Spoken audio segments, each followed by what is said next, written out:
Eu sei que você se amarra em filme que nem sempre acaba com um final feliz. Ainda mais quando se trata de guerra. Vem comigo, que esse filme tá pesado. Salve rapaz, como vocês estão, meus lindos? No final de 2007, a guerra no Iraque está acalmando, e o presidente Bush declarou vitória e as operações de reconstrução estão em andamento. Sargento Isaac e Matthews, com a sua sniper camuflada no meio do mato, observando disse: "Quem fez isso já foi embora", sendo convencido pela sua bagagem de guerra. Sargento perguntando quanto tempo estamos aqui, umas 18 horas? Seu companheiro, 20 horas. Tomado pela exaustão, diz: "Não tem mais inimigos lá, a não ser que seja um profissional Raj." Essas métricas foram levantadas porque havia 6 operários naquele oleoduto e mais 2 seguranças.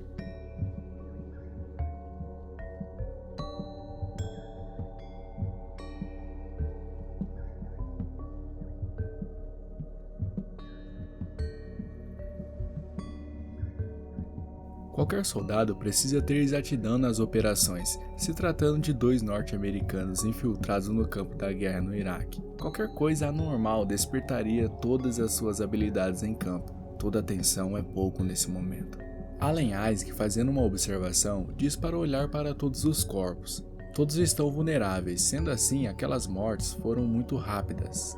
Matthews, não aguentando mais a teoria do seu amigo sobre o campo de batalha e muito menos o sol que estava torrando as suas costas, toma uma decisão arriscada em campo. Se tratando de guerra, todo cuidado é pouco, e o inesperado acontece. Ele começa a dançar no meio do percurso.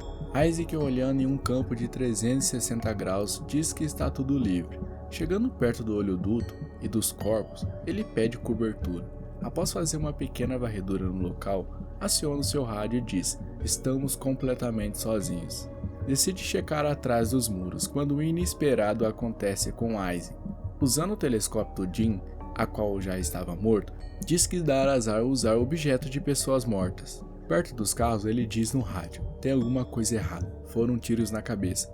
Isaac pergunta se saberia dizer de onde veio os tiros, e o inesperado acontece. Matthews toma um tiro no aberto.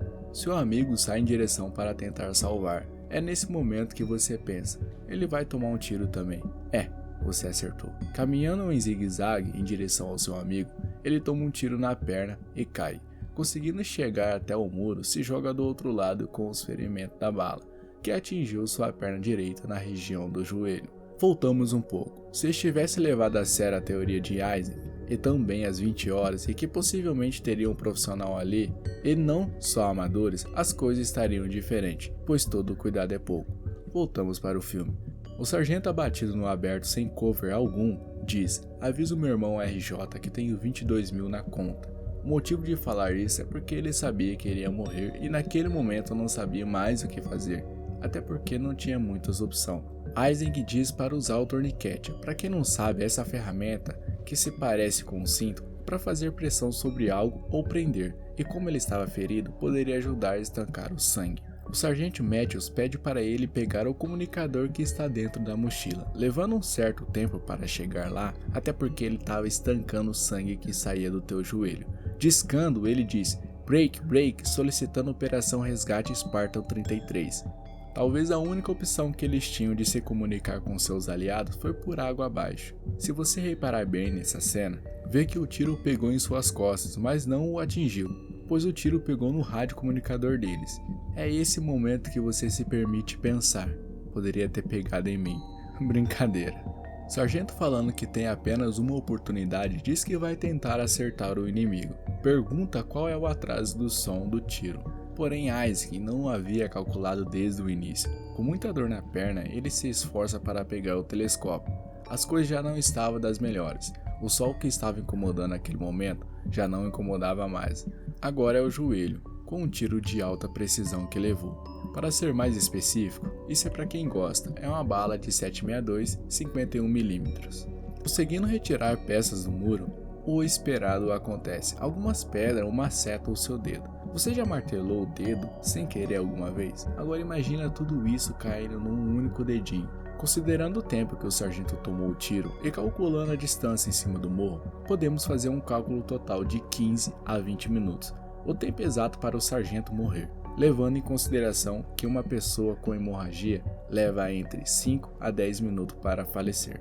Sem resposta pelo rádio, Ising decide pegar o seu canivete e fazer um pré-atendimento consigo mesmo, onde então retira a bala de dentro da sua perna, sem anestesia. Caindo no sono, ele perde algumas transmissões de rádio, quando então o inesperado acontece. Escutando a última transmissão, ele acorda. Demorando um pouco para reagir, ele responde o chamado: "Aqui é Esparta 33, recebendo fogo inimigo." Um diálogo entre eles começa. Alan Ising, desconfiado das perguntas que estavam recebendo, diz: "Quem está falando comigo? Aqui é o Capitão Otis Simons. Mas como eu vou saber que você é você mesmo?" Otis começa: "Alan Ising, você e o sargento ficaram se arrastando a noite toda para descobrir um atirador em potencial e nos informar. Perguntando se o sargento tem algum sinalizador, se sim, que atire para o ar. Sem ter esse sinalizador, afirma só ter uma M4 e mais uma pistola." Ising, mesmo sabendo que estava fora totalmente do protocolo, aquelas perguntas e medidas, ele fica com o pé atrás até que o falso capitão puxa no sotaque a palavra e é desmascarado. O iraquiano querendo desenrolar um assunto com o sargento e, por sinal, isso é muito bom para Ising, pois assim ele consegue calcular pelo som onde o seu inimigo está. Após ouvir algumas vezes, ele começa a fazer os cálculos no chão. Então ele começa a usar todas as suas táticas para descobrir onde está o inimigo. Protelando mais um pouco, escuta no fundo da voz um ruído e pede para repetir. Quando então diz o que estava falando desde o começo para o sargento, seu companheiro. Ele é um profissional. Olhando na direção do lixo, pergunta: "Você é ele, Juba." Para quem não conhece a história, vou explicar. Os iraquianos também tinham seu franco atirador, chamado Juba, que supostamente matou 156 pessoas e feriu outras 54. O iraquiano Juba costumava gravar suas proezas em vídeo, que posteriormente eram vendidos nas ruas de Bagdá. Certa vez, Juba matou 9 soldados americanos em sequência, como homenagem a Bush. Ising diz: "É por isso que nunca encontram você." Tendo uma brilhante ideia de tirar sua blusa e o capacete e pôr na sua M4 para simular a presença acima do muro. E o inesperado acontece, o capacete cai da ponta da arma. Pegando sua pistola na mão e apontando para sua cara, querendo dar um fim nessa situação, tomado pelo tormento e sua dor incontrolável, ele decide ir até o seu outro companheiro de guerra para pegar sua arma e verificar se tem alguma coisa que poderia favorecer naquela situação. Pegando tudo o que precisava, ele decide voltar para onde estava, atrás do muro. Mas Juba, com sua sniper, avista e atira contra Ising. Errando o tiro, o inesperado acontece. Uma parte do muro cai, fazendo então Ising se movimentar apressadamente, sendo que ele não podia por conta dos ferimentos. Com uma leve tempestade de areia, a visão sobre qualquer objeto acima de 100 metros fica totalmente ruim para visualizar. Pegando o telescópio, um pedaço da lente está trincado. Juba, querendo conturbar sua mente, começa a desenrolar pelo rádio. Ising, você está morto. Você se arriscou por um rádio que não funciona. Ising, percebendo o gemido no rádio, e o milagre acontece. Sargento Matthews estava dormindo todo aquele momento, e a gente aqui achando que ele estava morto. Voltamos. Ising, vendo que o sargento estava vivo, puxa assunto com o iraquiano para dar tempo de o sargento pegar a sua arma. Após pegar, Ising começa a passar a sua suposta localização onde o inimigo estava. Matthews, com sua sniper, dispara 4 vezes e o esperado acontece. O sargento leva um tiro e agora sim, ele morreu. Seu amigo de guerra, vendo isso totalmente desesperado, onde a sua única saída talvez seria o sargento, acertando um tiro letal no inimigo. Mas não foi isso que aconteceu. Juba conversando com Ising: "Por que ainda você está aqui? A guerra já acabou e por que você não foi embora?" Ising, totalmente fora de si, revela o porquê estava ali. "Eu matei ele. Ele estava averiguando o campo quando de repente um cara começou a atirar nele. E eu fui ajudar e a bala foi diretamente na direção de Jim. Quando se arriscou para pegar os suprimentos e o rádio do soldado abatido, ele testou e não funcionou. Mas pensando um pouco, substituiu uma peça. Após fazer isso, o rádio começa a funcionar. E o inesperado acontece. O iraquiano estava na mesma frequência que ele.